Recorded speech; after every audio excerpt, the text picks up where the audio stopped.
It wouldn't be like me to get something done on time, so here we are 6 days after last week's State of Play discussing it. Look, I have a Wednesday, Saturday and Sunday upload schedule, so I mean, I'd love to be doing extra videos, but I just don't have the free time with my actual job. I already structure my time so I can get the 3 a week done, and it works great for me and I love it. What I didn't love was the State of Play from August 6th. I liked it, I just didn't love it. Something I do love, however, is Raid Shadow oh no, wait, no, fuck. You really think I'm going to get a sponsor with 25 subscribers? I actually have 29 now since I wrote this, so, you know, kind of famous over here. I'd have to sponsor myself, and I'm 80% sure that defeats the purpose of someone giving you money. If you would like to see me actually succeed, you could always hit the like button. It only takes a second and it helps me with getting recommended to other people just like you. I don't want to lie and say this State of Play was great because I know it wasn't and you know it wasn't, but I mean, it was good. I wrote down it was good, it was alright.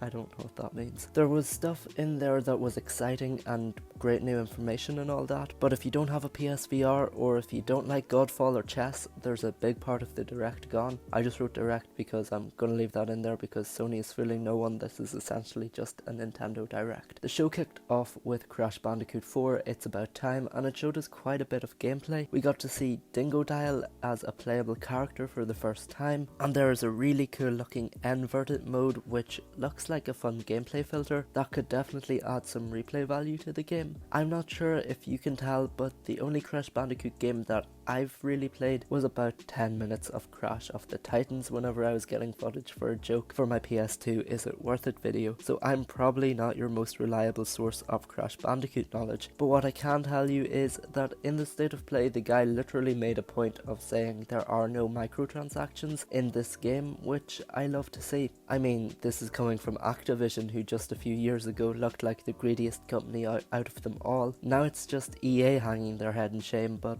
they're also making an effort to eradicate the plague that is microtransactions in our video games. I'm just really happy the big guys like Activision are listening to us, but I mean, they already proved they were ready to change with Call of Duty Modern Warfare's free updates. Next up we had a somewhat surprising announcement, and if anything it should keep the serial killers off the streets. Hitman 3 is going to have PSVR support. Also arriving with that will be VR support for the first 2 games in this new Hitman trilogy of games. This is really cool in a fucked up kind of way. I mean, in one sense you're living out an action movie where you are the secret agent doing all the stealth action fun stuff. On the other hand, it is putting you in the shoes of a violent assassin, and I just can't see that sitting all too well with people called Karen. I can already see the news headline, "Forget Grand Theft Auto, Hitman VR is ruining people's minds." I mean, hey, if I had a VR I'd want to try it. Then we had an indie game called Braid, which I mean, I'll give it an it's fine out of 10 because I'm not that big on indie games and I'm not looking to offend anyone here. It's time to contradict myself because Spelunky 2 does look kind of fun, but that's because I remember playing the demo of the first Spelunky on my Xbox 360 years and years ago because I bought that Xbox used off someone and my mum wouldn't let me play the violent games it came with, so I got to plug in an Ethernet cable and download some Xbox Live demos. From what I can remember, Spelunky was a fun game, so I'm willing to check this one out when it drops on the 15th of September. We got Control DLC, which has Alan Wake in it. I understand that that is a big deal or whatever, but I've never played an Alan Wake game. I downloaded an Alan Wake game off Game Pass for PC, but then I cancelled my subscription because I never used the thing. But this is a big deal, and I'm sure plenty of people are excited to see how it unfolds. I'm assuming Control is set in the same universe or something, but I guess we'll find out whenever this DLC drops. Vadar Immortal, a Star Wars VR series, hits PlayStation VR on the 25th of August, and this one is a little less concerning. I'm not a Star Wars fan at all, but this definitely makes me want to go out and get a PSVR, because let's be real, who doesn't want a lightsaber and the ability to use the Force? That sounds insanely cool.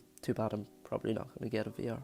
Aeon Must Die is a pretty interesting one, not because of the game itself, it's because literally all of the devs quit because of crunch and issues with getting their wages. The trailer itself was outsourced to artists without contracts, so I'm pretty sure the right thing to do would be not buy the game if all the developers have quit. If all the developers were still there, I'd be saying definitely buy it, they need the money, but in this situation, sadly, this game should more than likely be ignored. HUD Outlaws and Legends looks fairly generic, and I mean, maybe it looks interesting to you. It's coming to all platforms, current and next generation. I don't really have anything to say about it. I won't be playing the Pedestrian or Anno Mutationum, but the art styles are cool. Then we came to what is arguably the most important and exciting part of this entire showcase. I already mentioned it in the last week in PlayStation, new Bugsnax gameplay.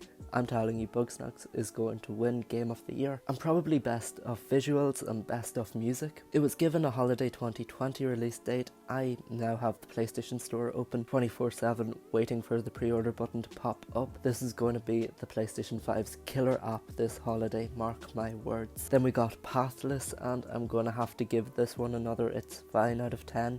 It's very visually appealing, but I'm not sure I'm actually interested in the game. It's developed by the creators of Abzu, if that's worth anything to you. Whatever Genshin Impact is, it exists, and I'm probably never going to have the words Genshin Impact come out of my mouth ever again. For all the chess lovers out there, Auto Chess is coming to PS4, and fair enough for all the people who know what's going on in chess. This one I am legitimately excited for, and yeah, I could get it on Steam like right now, but I'm gonna wait. Temtem, a blatant Pokemon ripoff, is going to release on PlayStation 5 at some point in 2021. This game is exciting to me because I enjoy Pokemon games, and part of the appeal of Pokemon games is you get to chill out and it's easy. Well, this game isn't meant to be as easy and handholdy as Pokemon games, so I will probably be pre-ordering it on PlayStation 5. It's also an MMO, and I point that out because I don't think I've played an MMO before. Finally, to finish off and wrap up the show, we got a look at Godfall gameplay. That went on for quite a while, and it was pretty interesting to me because I'm excited for Godfall. The general reception I've seen online is that it looks very bland and somewhat generic, but we aren't going to have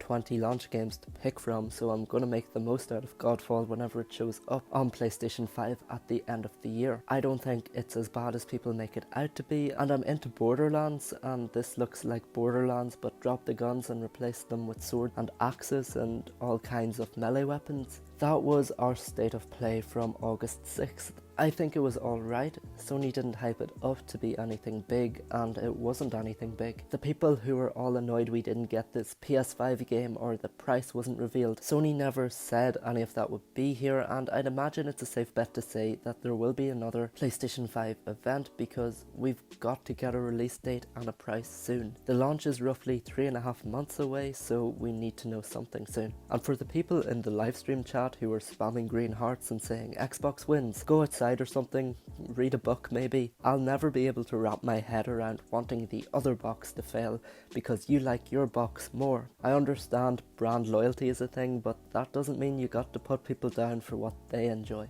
That's all for today's video, however, and I hope you enjoyed it because I enjoyed making it. Well, that's what I've written down in my script. I might hate making it. I hope I enjoy making it. If you did enjoy today's video, you could really help me out by hitting the like button below. It helps me with getting recommended to more people just like you. And maybe if you want to see more from me, you could always subscribe. If you want to stay up to date with the channel, you can find me over on Twitter as @AnthonyJGaming. I'm also on the PlayStation Network as Anthony J Gaming, and finally you can find me over on Instagram as Anthony Joseph Gaming. Thank you again so much for watching. Bye.